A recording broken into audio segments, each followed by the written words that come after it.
olay buydu.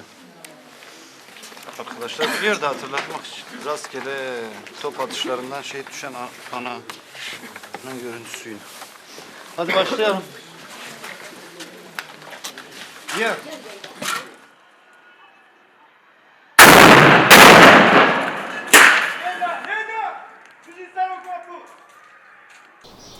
Hem koridora berxadan evekin.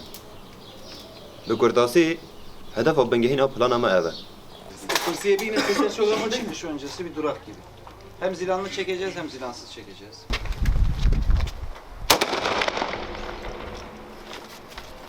Ama tak tak! Tank.